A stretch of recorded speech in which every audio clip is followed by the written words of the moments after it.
হৃদয়ারণ্যেও যে তটিনী, পর্ব ৩১। লিখেছেন অনিদ্রিতা আখি। এর মধ্যে কেটে গিয়েছে বেশ কয়েকদিন। সেদিন রাতের ঝড় বৃষ্টি থেমে যাওয়ার পরে আকাশের গুমুট ভাব ধীরে ধীরে কেটে গেলেও এখনও কাটেনি তটিনীর নীরবতা। সে যেন কোনো অদৃশ্য শেকলে বাঁধা পড়ে গেছে, নিশার অনুভূতিহীন। গোসল, খাওয়া দাওয়া কোনোটার প্রতি তার বিন্দুমাত্র আগ্রহ নেই। সে যেন এক জীবন্ত পুতুল, যার শরীরে প্রাণ আছে কিন্তু মন নেই। উমাইরের চোখের সামনে দিন কেটে যায়, অথচ তটিনীর সেই একরূপ, শুধু শুয়ে থাকা, কখনো চুপচাপ সিলিংয়ের দিকে এক দৃষ্টিতে তাকিয়ে থাকা, আবার কখনো দেয়ালের দিকে। উমাইরের কাছে তটিনীর এই নীরবতা অসহনীয় মনে হয়। সে চুপচাপ বসে থাকা তটিনীর যত্ন নেয়, খাইয়ে দেয়, নিজ হাতে গোসল করিয়ে দেয়, কিন্তু তটিনী তাতে কোনো প্রতিক্রিয়াই দেখায় না, যেন এসবের কোনো মূল্যই নেই তার কাছে। তার যত্ন তটিনীর কাছে পাথরের গায়ে পানি ঢালার মতো। যখন উমাইর তাকে গোসল করায়, সে একদম নিথর হয়ে থাকে, কোনো সাড়া নেই, কোনো প্রতিরোধ নেই। খাওয়ানোর সময়ও একই অবস্থা। মুখের মধ্যে খাবার তুলে দিলেও তটিনী যেন স্বাদ, গন্ধ কিছুই টের পায় না। কাজ শেষে উমাইর যখন তাকে শুইয়ে দেয়, তটিনী তেমনই পড়ে থাকে, কখনো চোখ খোলা, কখনো বন্ধ। নিস্তব্ধতার এক গভীর অন্ধকার যেন তাকে গিলে নিচ্ছে ধীরে ধীরে, অথচ সে তাকে বাধা দিচ্ছে না, যেন তার অস্তিত্বের সব রং মুছে গেছে, যেন জীবনের কিছুই তাকে আর স্পর্শ করতে পারে না। উমাইর অনেক চিন্তা ভাবনার পর অবশেষে একটি সিদ্ধান্ত নিয়েছে, আর সেই সিদ্ধান্ত বাস্তবায়নের জন্য সকাল থেকেই তোড়জোড় চলছে। সে কিছুক্ষণ চুপচাপ বসে থেকে ফোনটা হাতে তুলে নিল, দ্রুত নাভিদকে কল দিল। বেশি অপেক্ষা করতে হলো না। কয়েকবার রিং হতেই অপর প্রান্ত থেকে নাভিদের কণ্ঠ ভেসে এলো, জি বস। উমাইর সংক্ষেপে অফিসের গুরুত্বপূর্ণ কাজগুলোর দায়িত্ব বুঝিয়ে দিতে লাগলো। সবকিছু বুঝিয়ে দেওয়ার পর কল কাটতে গিয়েও যেন কি এক চিন্তায় থেমে গেল। কয়েক মুহূর্ত নিঃশব্দ থাকার পর হঠাৎ বলে উঠল, নাভিদ, তুই তো বিবাহিত, তাই না? নাভিদ প্রথমে প্রশ্নটা শুনে খানিকটা থমকালো। উমাইর সাধারণত কাজ ছাড়া ব্যক্তিগত প্রসঙ্গে খুব একটা কথা বলে না। তার স্বভাবই এমন, গম্ভীর, সংক্ষিপ্ত, কেবল প্রয়োজনীয় কথাই বলে। কিন্তু আজ হঠাৎ এই প্রশ্ন। হাই স্কুলের দিনগুলো মনে পড়ে গেল নাভিদের। সে তখন উমাইরের এক পেজ নিচে পড়ত। ভীষণ ভীতু স্বভাবের ছিল সে, আর তাই নিয়ে স্কুলের অনেকে ঠাট্টা তামাশা করত। কিন্তু উমাইর বরাবরই তার পাশে দাঁড়াতো, সাহস দিত, অন্যদের সামনে তার হয়ে কথা বলতো। সেই থেকে উমাইরের প্রতি তার এক ধরনের শ্রদ্ধা জন্মে গিয়েছিল, এক বড় ভাইয়ের মতো। তবে এসএসসি পরীক্ষার পর উমাইর স্কুল ছাড়ার পর তাদের যোগাযোগ একেবারেই বিচ্ছিন্ন হয়ে গিয়েছিল। কয়েক বছর পর আবার তাদের দেখা হয়। তখন নাভিদ খুব একটা ভালো সময় যাচ্ছিল না। একটা চাকরির দরকার ছিল, আর তখনই উমাইর তাকে নিজের অ্যাসিস্ট্যান্ট হিসেবে নিয়োগ দেয়। সেই থেকে সে উমাইরের ছায়ায় কাজ করছে, তাকে খুব কাছ থেকে দেখছে। কিন্তু উমাইর যে তাকে এমন ব্যক্তিগত প্রশ্ন করবে তা কল্পনাও করেনি। বিস্ময়ের ভাবটা দ্রুত কাটিয়ে উঠে সে স্বাভাবিক হওয়ার চেষ্টা করল। জি বস। উমাইর যেন তার উত্তর শোনার অপেক্ষায় ছিল। এবার গম্ভীর গলায় বলল, তাহলে তোর বউ কি পছন্দ করে, কি করলে তার মন ভালো হয়, এটাও নিশ্চয়ই জানিস? নাভিদ এবার সত্যিই চমকে গেল। উমাইর আজ কি বলছে? কিন্তু কৌতূহল সামলে নিয়ে স্বাভাবিক ভঙ্গিতে বলল, জি, কিন্তু আপনি এসব জেনে কি করবেন? তার কণ্ঠে স্বাভাবিক থাকার চেষ্টা থাকলেও একরকম চেপে রাখা বিস্ময় স্পষ্ট বোঝা যাচ্ছিল। উমাইরের মতো একজন মানুষ যে নিজের কাজ ছাড়া অন্য কিছুতে মাথা ঘামায় না, সে হঠাৎ এসব জানতে চায় কেন? নাভিদের মনে প্রশ্নের ঝড় বয়ে গেল। উমাইর বুঝতে পারল নাভিদের অবস্থা, আর নাভিদের এমন বিস্ময় হওয়াটাও অস্বাভাবিক কিছু নয়। সে ফুঁস করে শ্বাস ফেলে গভীর গলায় বলল, তুই জানিস আমি কোনো কিছু প্রয়োজন ছাড়া করি না। এটারও অবশ্যই একটা প্রয়োজন আছে। কথা না বাড়িয়ে দ্রুত বল, কি কি করলে তোর বউ খুশি হয়, সাথে কি করলে মন ভালো হয়ে যায়? নাউজুবিল্লাহ স্যার, আমার সাদা মনে কাদা নেই। আপনি যা চাচ্ছেন তা কখনো সম্ভব নয়। আপনি আমার কাছ থেকে আমার বউ কী করলে খুশি হয় তা জেনে আমার বউকে ইমপ্রেস করে আমার থেকে কেড়ে নেবেন, তা ভুল ভাবছেন। এ প্রাণে দেহ, থুকু, এই দেহে প্রাণ থাকতে তা কখনোই সম্ভব নয়। Idiot, just shut up, otherwise will be Viku next snacks. হড়বড় করে কথাগুলো বলে শেষ করতে পারল কি পারল না, তার আগেই উমাইরের বাজখাই কণ্ঠের ধমক শুনে নাভিদের মুখ থমথমে হয়ে উঠল। সে ভুল কি বলল বুঝতে পারল না। সে তো ঠিকই বলেছে, তা না হলে উমাইর তার বউয়ের ভালো লাগা, খুশি হওয়ার কথা জানতে চাইবে কেন? তার ভাবনার মাঝেই পুনরায় উমাইর গাম্ভীর্যপূর্ণ কণ্ঠের বলে উঠল, তুই কি বলবি, নাকি তুই ভিকুর খাবার হয়ে তোর বউকে বিধবা করবি? Choice is yours. উমাইরের এমন হুমকি কাজে দিল। নাভিদ আজেবাজে চিন্তাভাবনা মাথা থেকে ঝেড়ে ফেলে দিল। সে জানে তার স্যার খুনি, সাইকো হলেও চরিত্রের দিক থেকে একদম ফুলের মতো পবিত্র। তাই এতশত না ভেবে সে বলতে শুরু করল, তাকে খুশি করতে বাসায় আসার সময় প্রতিদিন গোলাপ, সাথে চকলেট নয়তো আইসক্রিম নিয়ে আসি। সে যখন রাগ দেখিয়ে ঝগড়া করে তখন আমি চুপ করে থাকি, কারণ যখন কেউ আগুন হবে তখন একজনকে পানি হতে হবে। তা না হলে সেই সম্পর্ক বেশি দিন স্থায়ী হবে না। কারণ দুজন আগুন হলে জ্বলে পুড়ে ছারখার হয়ে যাওয়ার ভয় থাকে বেশি।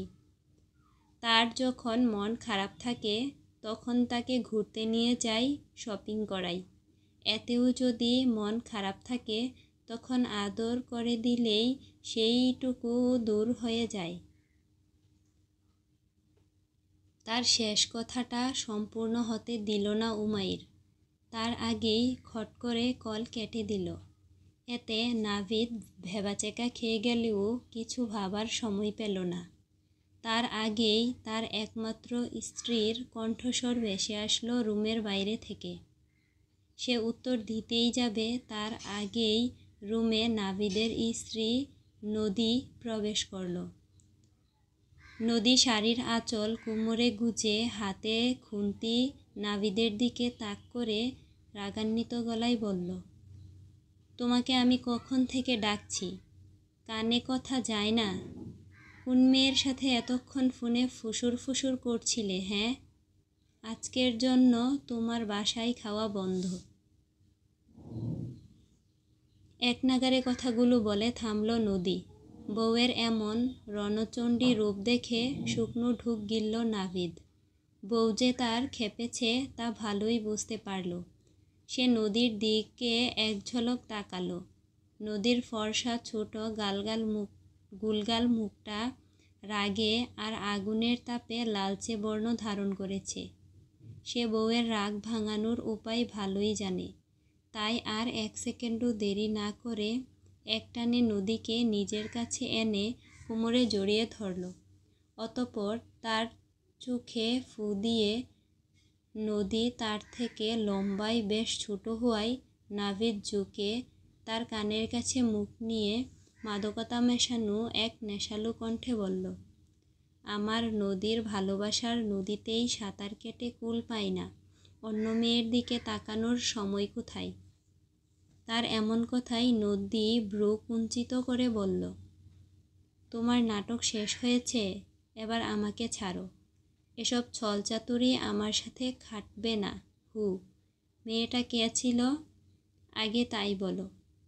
তার এমন কথায় নাভিদ ফুঁস করে শ্বাস ফেলে বলল, আরে বাবা, ওটা উমাইর স্যার ছিল।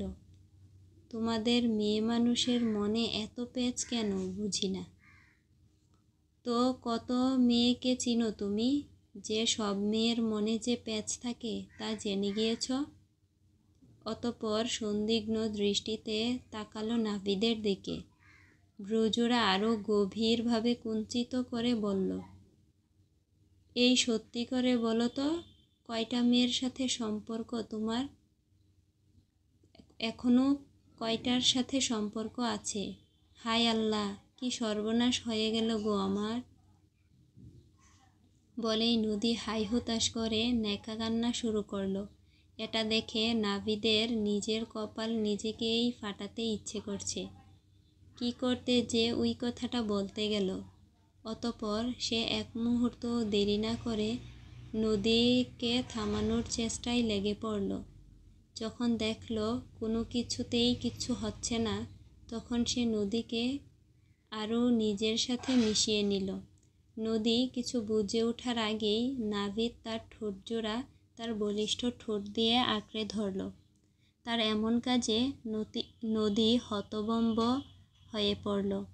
তার হুঁশ ফিরতেই সে নিজেকে ছাড়ানোর জন্য নাভিদকে ধাক্কা দিয়ে সরিয়ে দিতে চাইল, কিন্তু তার পুরুষালী শক্তির সাথে পেরে উঠল না সে।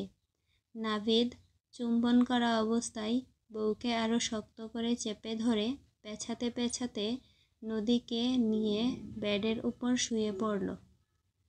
নাভিদ নদীকে গাঢ় স্পর্শ দিতে দিতে মাথা তুলে নদীর বুজে থাকা চোখের পাতায় চুমু এঁকে তার কানের কাছে মুখ নিয়ে হাসকিশোরে ফিসফিস করে বলল, চলো নদী, তোমার ভালোবাসার নদী থেকে এক পাক ঘুরে আসা যাক।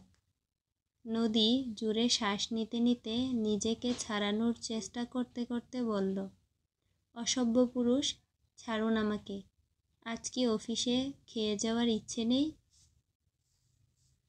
না, এই যে তোমাকে খাচ্ছি। বলেই সে নদীর ঠোঁটে গাঢ় এক চুম্বন আঁকল।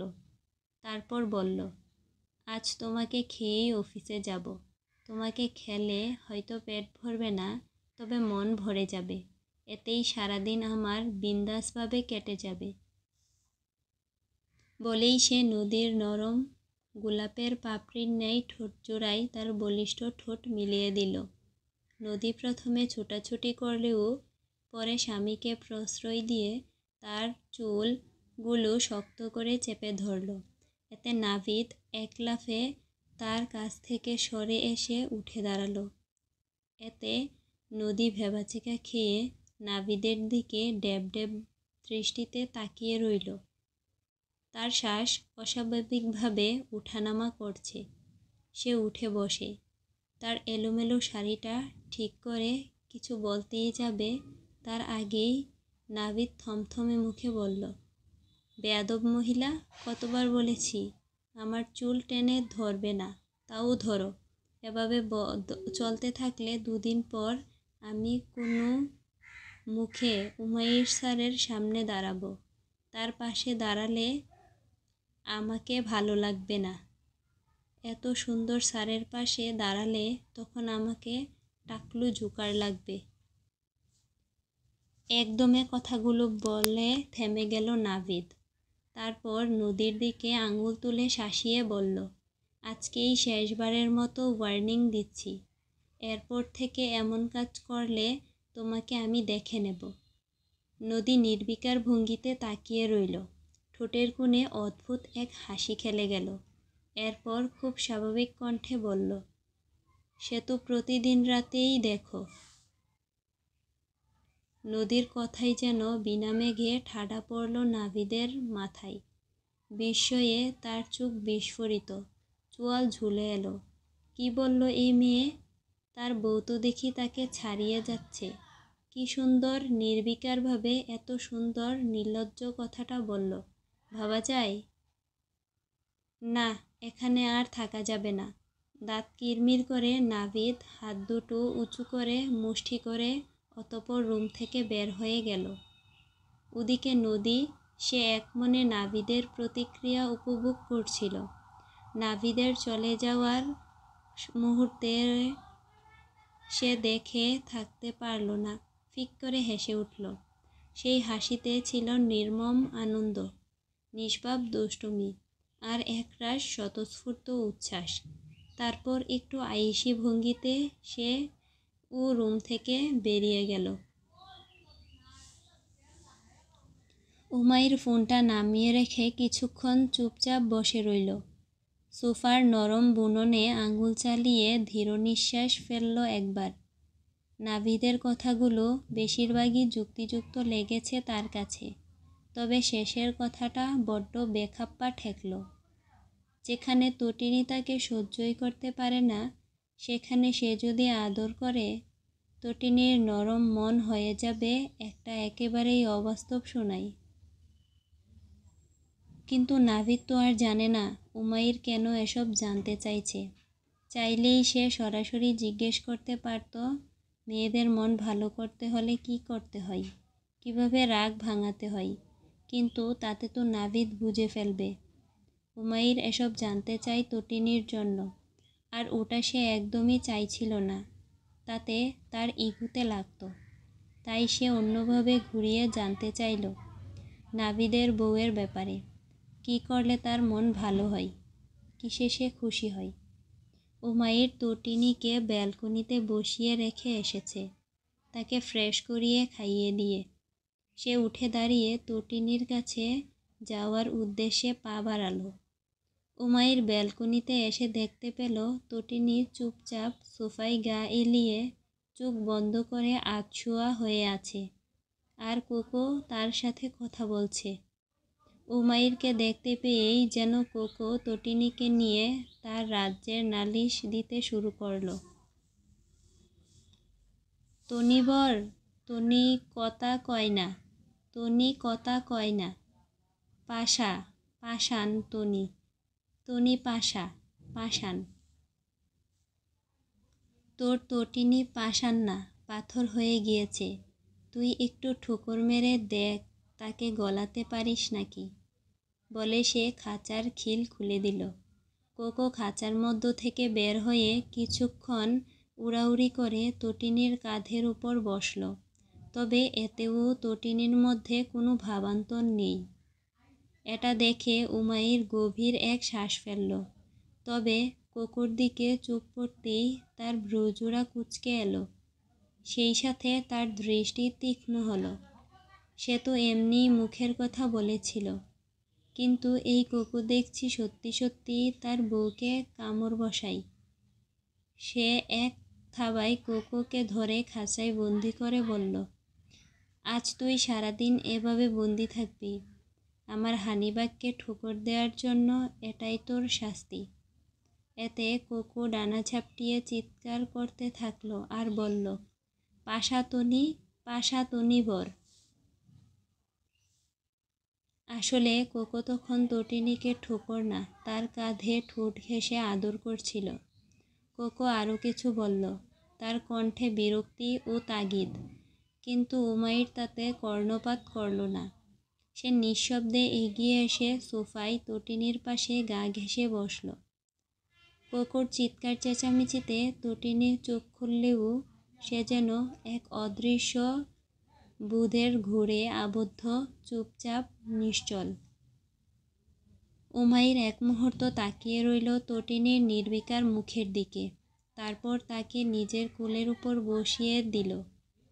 এক সময় যার স্পর্শমাত্রই তটিনীর বিদ্রোহ করে উঠত, আঘাত করে তাকে ক্ষতবিক্ষত করত, আজ সেই একই গভীর স্পর্শেও সে নিশার অনুভূতিহীন। উমাইর গভীর এক নিঃশ্বাস ফেলল। একসময় যে তটিনীর মাঝে জ্বর বইত, আজ সে যেন এক নীরব সমুদ্র। তটিনীর মুখটা আলতোভাবে তুলে ধরল উমাইর। তার গভীর দৃষ্টি এসে থামল তটিনীর বন্ধ চোখের পাতায়। সে সামনে ঝুঁকে তটিনীর চোখের পাতায় এক নরম ফু দিল। মৃদু শিহরণ জাগিয়ে তুলল তার সারা দেহে। আজ আপনাকে মুক্তি দেব।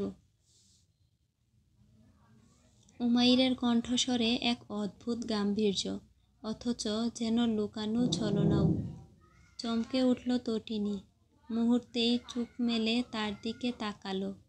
গভীর তীক্ষ্ণ সে দৃষ্টি দেখে উমাইর আরও একটু কাছে টেনে নিল তাকে। তার বাহুর বাঁধনে যেন আরেকবার বন্দী হলো তটিনী। তারপর এক নিঃশ্বাসে ঝুঁকে এলো উমাইর। তটিনীর উষ্ণ নরম ঘাড়ে ঠোঁট ছুঁয়ে দিল গভীর এক চুম্বনে। উমাইরের কণ্ঠস্বর নরম, অথচ দৃঢ়। সে ফিসফিস করে বলল, খুশি হয়ে লাভ নেই মাই হানিবাগ। এই মুক্তি কেবল ক্ষণিকের জন্য। আর ক্ষণিকের জন্য নাও হয়, তবুও মনে রাখিস, এই হৃদয় যতক্ষণ স্পন্দিত হবে ততক্ষণ তুই আমার নজরদারিতেই থাকবি। তার কথাই যেন দাবানলের প্রজ্বলিত আঁচ। তটিনীর হৃদয়ে যার উত্তাপ স্পষ্ট অনুভূত হয়, কিন্তু সেই উত্তাপের বিপরীতে তার হৃদয় যেন বর্ষার প্রথম ফোঁটায় ভিজে যাওয়া মাটির মতো নরম, সংবেদনশীল, অথচ গভীরে লুকিয়ে থাকা এক অসীম শূন্যতা। সে জানে এই শূন্যতা কখনো পূর্ণতা পাবে না। সে জানে যতবার মুক্তির স্বাদ পাবে ততবারই আবার ফিরে আসতে হবে এই একই বন্দিত্বে। উমাইরের অদৃশ্য শৃঙ্খলে বাধা পড়বে, অথচ আজ মুক্তি তার কাছে অর্থহীন। কেন সে মুক্তি চাইবে? কিসের আশায়? যা ছিল তা তো কেবল হারিয়ে যায়নি, বরং কেড়ে নেওয়া হয়েছে তার কাছ থেকে, নির্মমভাবে, নিষ্ঠুরভাবে। মুক্তির আকাঙ্ক্ষা কখনো এক অলীক স্বপ্নের মতো হয়, আর তটিনী সেই স্বপ্নের দেখা ছেড়ে দিয়েছে। বেঁচে থাকার কোনো আকাঙ্ক্ষা তার মধ্যে আর নেই। কোনো আশা নেই, কোনো চাওয়া নেই। সময়ের প্রবাহে নিজেকে সে সম্পূর্ণ সঁপে দিয়েছে, ভাগ্যের বিধানকে বিনা প্রশ্নে মেনে নিয়েছে। কারো প্রতি অভিযোগ নেই তার, কোনো অভিযোগ নেই জীবনের প্রতিও। সে একমাত্র অভিযোগ রয়েছে তা কেবল নিজের প্রতি। নিজেকেই সে কাঠগড়ায় দাঁড় করায়, নিজেকেই দোষী সাব্যস্ত করে।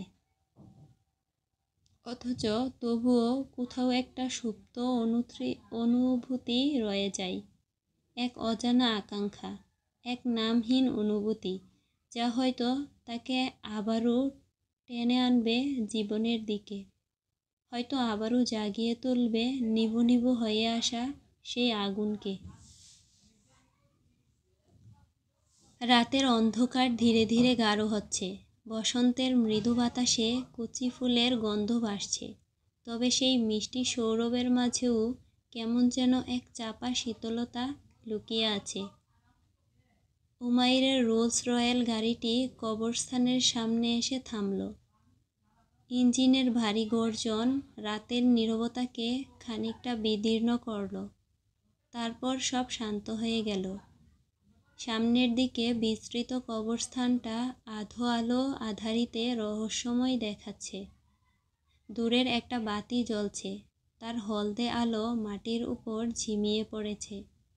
বাতাসে ঝিঝি পোকার ডাক মিলেছে দূরের ফিসফিসে পাতার শব্দে।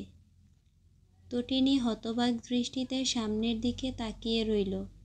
এটা তো আমাদের পুরনো কবরস্থান। রাতের আবছা আলোয় গেটের ধাতব ফ্রেম আর ভেতরের অসংখ্য নামহীন কবরের সারি। কিন্তু উমাইর হঠাৎ করে তাকে এখানে নিয়ে এলো কেন? নিস্তেজ নিস্পৃহ তটিনীর শরীরে যেন হঠাৎ তেজের সঞ্চার হলো। তার শিরদাঁড়া সোজা হয়ে গেল, চোখের কোণে এক ঝলক বিদ্যুৎ খেলে গেল। সে দ্রুত ঘাড় ঘুরিয়ে একবার উমাইরের দিকে তাকালো, কিন্তু উমাইর নির্বিকার ভঙ্গিতে বসে আছে। তার মুখের রেখাগুলো কঠিন, ভাবলেশহীন, যেন কিছুই ঘটেনি। তটিনী বুঝতে পারল তার এখানে নিয়ে আসার কারণ। সে নিঃশব্দে দৃষ্টি ফিরিয়ে নিল, কিন্তু উমাইরের চোখ কিছুই এড়ায় না। বহুদিন পর সে আজ তটিনীর চোখে এমন কিছু দেখল যা তার মনে এক আনন্দ সঞ্চার করল। মৃদু এক হাসি খেলে গেল তার ঠোঁটে। সে জানত তটিনীকে এখানে আনলে কিছু না কিছু প্রতিক্রিয়া সে পাবেই। উমাইর ড্রাইভিং সিটের পাশের দরজা খুলে নেমে দাঁড়ালো। অতঃপর তটিনীর পাশের দরজা খুলতেই বসন্তের শীতল বাতাস হালকা কাঁপিয়ে দিল তটিনীর গা। কবরস্থানের ভেতর থেকে আসা ঠান্ডা স্যাঁতসেঁতে গন্ধ তার নাকে এলো। গা ছমছম করে উঠল তার।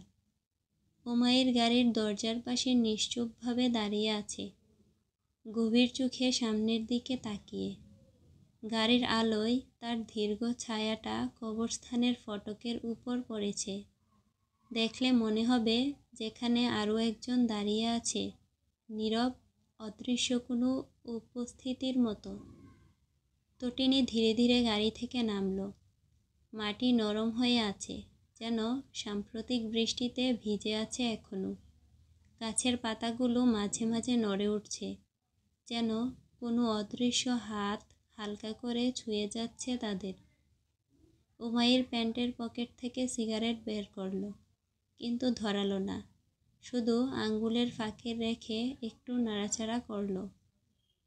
কবরস্থানের নিস্তব্ধতা যেন এক অদৃশ্য ভারী চাদরের মতো নেমে এসেছে চারপাশে।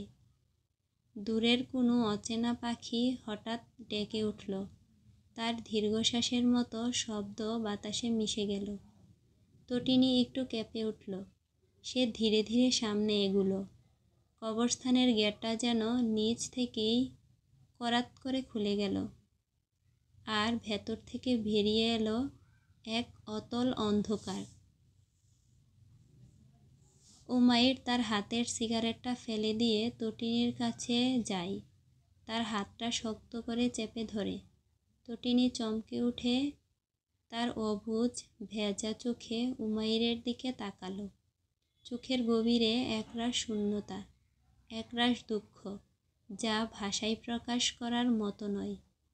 উমাইর কিছু না বলে পায়ের দিকে ইশারা করতেই তটিনী বুঝে নিল তার ইঙ্গিত।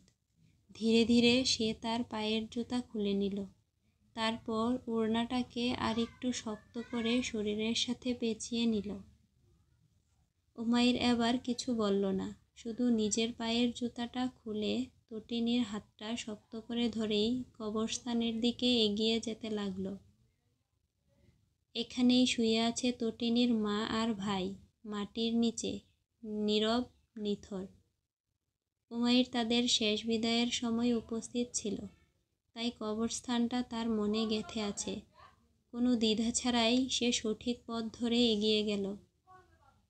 কবরের সামনে পৌঁছাতেই তটিনী ধীরে ধীরে তার হাতটা ছাড়িয়ে নিল। তারপর নিঃশব্দে হাঁটু গেড়ে বসে পড়ল নরম মাটির উপর। তার আঙ্গুল কাঁপতে কাঁপতে কবরের ভেজা মাটিতে ছুঁয়ে গেল। কিছুক্ষণের জন্য সে স্থির রইল, নিঃশব্দ, নিথর। তারপর আচমকা ফুঁপিয়ে কেঁদে উঠল, যেন এতদিন জমে থাকা কষ্ট এক নিমিষে প্লাবনের মতো বেরিয়ে এলো। বাতাসে একটা বেদনাবিধুর নীরবতা, যেন প্রকৃতি নিজেও তটিনীর কান্নার ভার বহন করছে। উমাইর নিঃশব্দে দাঁড়িয়ে রইল, তার গভীর দৃষ্টি তটিনীর কাঁপতে থাকা শরীরের দিকে নিবদ্ধ। কিন্তু সে কিছু বলল না, শুধু নীরবে সাক্ষী হয় এক অন্তহীন বেদনার দৃশ্যের। কবরের সামনে বসে থাকা তটিনীর কাঁপতে থাকা আঙ্গুলগুলো মাটির ভেজা গরুর উপর ধীরে ধীরে আঁচড় কাটে, যেন প্রতিটি স্পর্শে সে মায়ের অস্তিত্ব অনুভব করার চেষ্টা করছে। তার শরীরটা কাঁপছে চাপা অন্ধকারের দমকে, গলার স্বর ভেঙে আসছে অসহায় আর্তনাদে। সে কাঁপা স্বরে ক্ষীণ কণ্ঠে বলে উঠল, মা, তোমাকে সুখী দেখতে পাওয়া হলো না এই জীবনে। আমি কতবার ভেবেছি একদিন তোমার মুখে হাসি ফোটাবো, তোমার কপালের ভাঁজগুলো মুছে দেব, কিন্তু পারলাম কই আম্মু। আমার জীবনের হাজারো অপূর্ণতার মধ্যে সবচেয়ে বড় ব্যর্থতা এটাই, আমি তোমার কষ্ট কমাতে পারলাম না।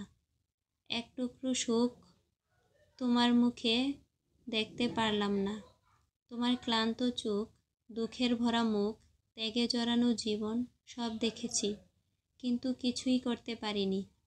তোমার শেষ দেখাটাও দেখতে পারলাম না। আম্মু, তুমি কি আমায় ক্ষমা করবে? এই যন্ত্রণা নিয়ে আমি কিভাবে বাঁচব আম্মু? আম্মু গো। তার কণ্ঠ আরও ক্ষীণ হয়ে এলো গভীর কান্নায়।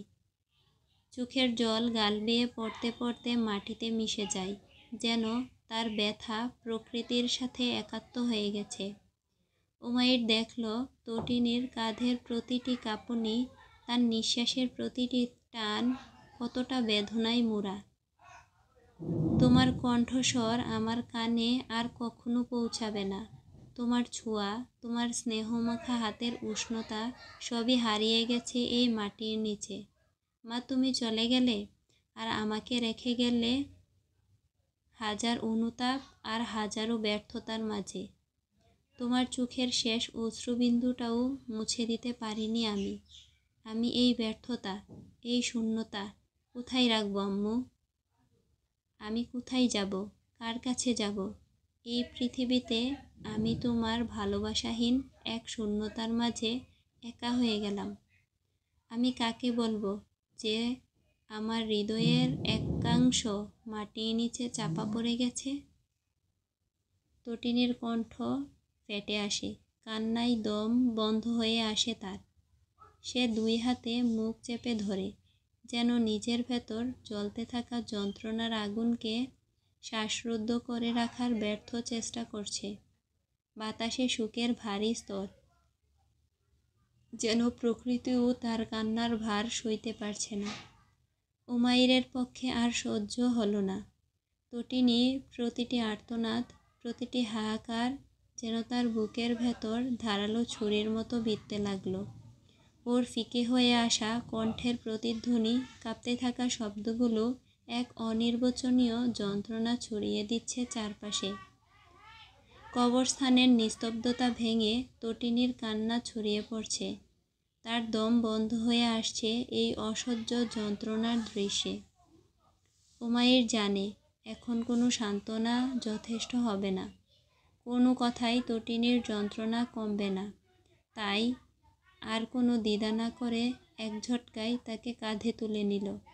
কবরস্থানের স্যাঁতসেঁতে মাটি উপেক্ষা করে সে দ্রুত পা চালালো। তটিনী ক্রমশ উমাইরের বাঁধন থেকে মুক্ত হওয়ার চেষ্টা করতে থাকে। তার প্রতিরোধ, ওর বন্য সব কিছুই তাকে থামাতে পারল না। তটিনী আরও জোরে চিৎকার করে কেঁদে উঠল, তার কণ্ঠে আকুল আবেদন, আমাকে তাদের কাছে যেতে দিন উমাইর। আমি শুধু আরেকটু কথা বলতে চাই, আরেকটু সময় কাটাতে চাই তাদের সাথে। আমার মা, আমার ভাই, আমি ওদের কাছে থেকে এখনো পুরোপুরি বিদায় নেইনি। মাত্র একটুখানি সময় দিয়ে দিন আমাকে উমাইর, প্লিজ। আমার ভাইয়ের সঙ্গে এখনো কথা বলা বাকি আছে। সে তো রাগ করবে আমার উপর। তার কণ্ঠ ফেটে যাচ্ছে কান্নার চাপে, কিন্তু উমাইর কোনো উত্তর দেয় না। কঠিন মুখে সে এগিয়ে যেতে থাকে, বুকের গভীরে শোক চেপে ধরে। তার পক্ষে সম্ভব নয় তটিনীকে এইভাবে কষ্ট পেতে দেখা। উমাইরের চোখে যেন এক অদৃশ্য আগুন জ্বলছে, ভেতরটা পুড়ে যাচ্ছে তটিনীর এই আহাজারি শুনে। তবুও সে থামল না, পা চালিয়ে যেতে থাকলো।